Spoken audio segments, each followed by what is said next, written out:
Germany is more than beer, sausages, and speed limit-free highways. How would you react if you knew that a careless gesture, a seemingly harmless remark, could get you fined or shunned in the heart of Berlin? Welcome to Germany, a modern country protected by centuries-old laws, rules, and informal culture, things no one tells you about when you first arrive. From the solemn silence in elevators, to the beaches where you have to strip, to the taboos that are absolutely forbidden to mention, Germany is a world unto itself, where freedom and discipline dance together in a strange dance. Take a journey through 15 surprising taboos in Germany, through the lens of a travel documentary, where the smallest things can reveal the soul of a culture. 1. Not all history is allowed. You think every country is open to talking about its past? So why can an old photo, a misplaced historical symbol, get you prosecuted in Germany? Here, the past is not simply a textbook story. Mentioning the Nazis is not just tactless, it is a violation of criminal law. Since 1949, German law has imposed strict regulations, using Nazi symbols, wearing uniforms, and making any symbolic gesture like Heil Hitler, even as a joke, is prohibited. An American tourist was fined more than $4,000 for making an inappropriate hand gesture after drinking in Munich. Even video games like Wolfenstein were banned from displaying Nazi symbols, until 2018. For Germans, the past is a scar that should not be touched lightly. Are you willing to learn to silently respect memory, just as they preserve history through silence? 2. Strangely enough, it's impolite to be naked at the beach. Think you're being undressed in public? So what do you do when you realize wearing a swimsuit at the beach is actually getting you stared at in Germany? Welcome to FKK, Freie Kultur, or free body culture. In areas marked FKK, nudity is not only accepted, it's almost mandatory. From public saunas to beaches, parks, and even forest hiking trails, you'll find people who are completely comfortable with their bare skin, with no qualms. Some 600,000 Germans are official members of more than 300 FKK clubs, not to mention the millions who practice underground across Germany. For them, it's not an act of social protest, it's a philosophy of life, natural, unashamed, and respectful. And if you enter a public sauna in your swimsuit? Don't be surprised if you get warned, it's considered unhygienic and disrespectful to the general culture. Would you dare to try jogging in nature with just shoes and a small backpack on your shoulders? Or would you turn your back on an ancient culture just because you're shy? 3. Being legally resident does not mean being welcomed. You think that just obeying the law and working hard will make you accepted by society? So why do hundreds of thousands of legal immigrants in Germany still feel like outsiders? Since 2015, when Chancellor Angela Merkel declared Wir schaffen das, we will do it, Germany has opened its arms to more than 1 million refugees, mainly from Syria, Iraq, and Afghanistan. They are granted residence permits, medical care, free language lessons, and even housing subsidies. But this generous reception does not mean integration. Many people have lived in Germany for more than a decade, have stable jobs, pay taxes, but are still refused housing just because their last name is not Müller or Schmidt. Children of foreign descent are teased at school because their parents do not speak German well. They are rarely invited to parties, have difficulty making local friends, and are even refused service in some restaurants. Meanwhile, many have to live in cramped temporary camps, which are former warehouses and abandoned military barracks, where 50 to 100 people sleep together under a roof of less than 100 square meters. The law may protect the right to stay, but is there any law that forces people to open up? Would you choose to stay in solitude or leave when you feel like you are forever a stranger? 4. Legal profession, life in the dark. Do you think that legalizing a profession means protecting insiders? So why are thousands of women still living in fear in a country with strict laws like Germany? Since 2002, Germany has legalized the special services industry, with the expectation of bringing benefits, insurance and health care to practitioners. In theory, it is a protected profession. In reality, thousands of young women, mainly from Romania, Bulgaria, Ukraine, have become invisible shadows in a legal but unfair world. The Pasha building in Cologne, 11 floors high with more than 120 rooms, was once known as the world's largest adult entertainment supermarket. The system of gyms, restaurants, bars, even private parking for VIP guests, all operate smoothly, earning millions of dollars a year. But what is behind that red door? 20-year-old girls who don't speak German, work 12 to 14 hours a day, are not allowed to refuse customers, and have to smile even when they are scared. They are afraid of being discovered, afraid of being deported, and have no other choice. The law requires regular health checks, but almost half don't have a license. They are not afraid of the law, they are afraid of their lives being seen.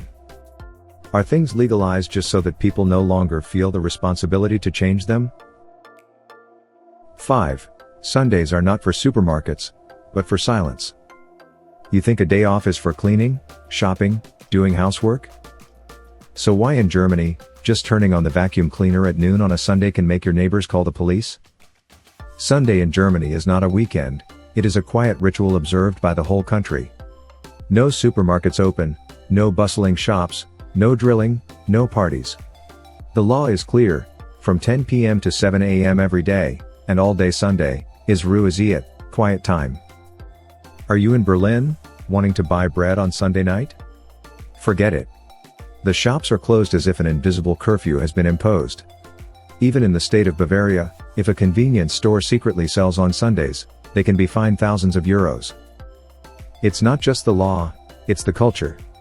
Germans believe that a week of hard work should be compensated by a day of doing nothing, going for a walk, visiting relatives, reading, resting.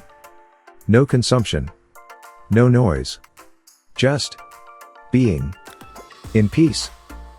Can you adapt to a society where silence is defined by law and revered as a spiritual value? 6. Dating doesn't mean you're in love. You think that a few nights out, cooking together, and meeting each other's parents are signs of a serious relationship? So why in Germany, even when you're living together, you're still not allowed to call your significant other lover? Welcome to Probeziehung, the experimental dating phase that's typical of German culture. Here, the relationship isn't given a name until both parties officially agree to call it that. You can travel together, sleep together, split rent, buy furniture together, but there are no emotional strings attached. And that's perfectly fine. Germans value clarity but not haste.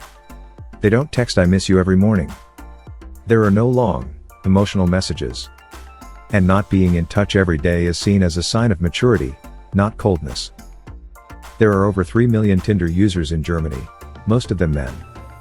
This creates a dating environment full of choice but also full of uncertainty. Many couples live as husband and wife, but don't call each other anything.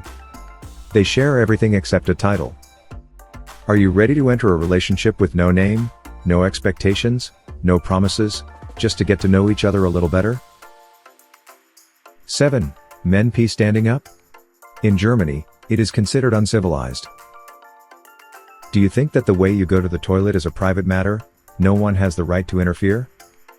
So why in Germany, just because of peeing standing up, a man was sued and almost had to pay compensation? In many places in the world, men peeing standing up is obvious. But in Germany, it can become the subject of legal controversy, like the famous case in Dusseldorf in 2015, where the landlord demanded more than $3,000 in compensation because the tenant damaged the wooden floor while peeing standing up. The culture of Sitzpinkler, or men peeing while sitting down, is not only a habit but also an expression of politeness and respect for common space. In many apartments, small restaurants, and public toilets, you will see a sign gently reminding, "Bitte im Sitzen pinkeln," please sit down when peeing. Some places even install sensors that sound or flash lights if someone tries to stand up. This isn't a joke, it's an unwritten rule that shows respect to the cleaners, usually women. In Germany, respect doesn't start with the big things, it starts with how you behave in the smallest room. Have you ever thought that sitting down might be the most polite thing to do all day? 8. Doing the dishes for your friend could get you deported. You think doing the dishes for your friend at a restaurant, or carrying a few chairs at a cafe, is a small matter? So why in Germany can such a kind act get you a hefty fine, or even lose your visa? In Germany, working illegally, even if it's just unpaid volunteer work, is considered a serious violation of the law.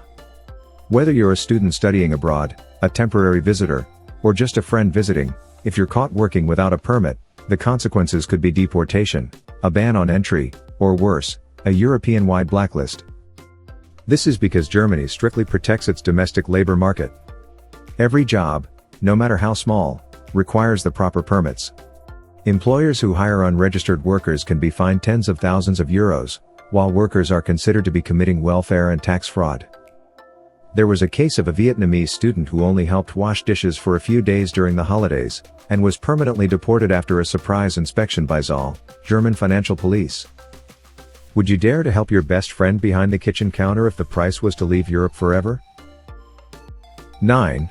Banning waving goodbye at the train station. The moment of parting is no longer romantic. Do you think waving goodbye at the train station is a poetic and emotional image? So why was this action once banned at some German train stations? It's hard to believe, but there was a time when the German government strictly forbade people from lingering at the train station to see off their loved ones. Signs with the words "Kein Abschied am Bahnsteig," no farewells at the train station, were once hung at major train stations like Frankfurt or Munich. And the reason for this seemingly absurd thing? Reducing traffic congestion and preventing tears from causing train delays. Not only for the sake of discipline, controlling time and flow at train stations also reflects the spirit of discipline and thorough efficiency in the operation of the German transport system. Every minute of train delay is a failure in precision. However, this regulation has faced strong opposition from the public, who believe that parting is part of human emotions, and cannot be stifled by a stopwatch. Although many places have now relaxed it, the image of waving goodbye at a German train station is no longer the romantic moment it was in the old movies. There, emotions must also follow efficiency. So, can precision replace emotion? 10. War and Nazism, topics you should never joke about. Think that history, however painful, can still be treated with a light-hearted or satirical perspective? In Germany, that's not just considered insensitive, it can have serious legal consequences. Germany is one of the few countries with strict criminal laws that prohibit glorifying or joking about the Nazi regime, even for entertainment purposes. Giving the Hitler salute, wearing Nazi uniforms as cosplay, or joking about the Holocaust, even if it's just personal, can result in fines or jail time. This stems from the Germans' deep sense of history. They don't hide their past, but they also don't allow it to be distorted, denigrated or turned into a pastime. Memories of World War II and the crimes of the Nazi regime are carefully taught in education, solemnly commemorated in society, a constant reminder of the fragility of morality and civic responsibility. So, if you are a tourist, be careful when mentioning German history, not just out of politeness, but because it is a sacred forbidden zone that an entire nation has pledged never to repeat. And are you ready to enter a country where historical pain is preserved by law and dignity? Underneath its modern and free facade, Germany hides countless unspoken rules, taboos that surprise visitors. From travel, communication, to the way history is remembered, every detail reflects a strict and profound society. If you find this journey interesting, please like, subscribe and share to continue discovering strange things in other countries. This is part of the travel documentary series. See you on the next trip, where seemingly small things tell a big story about a nation.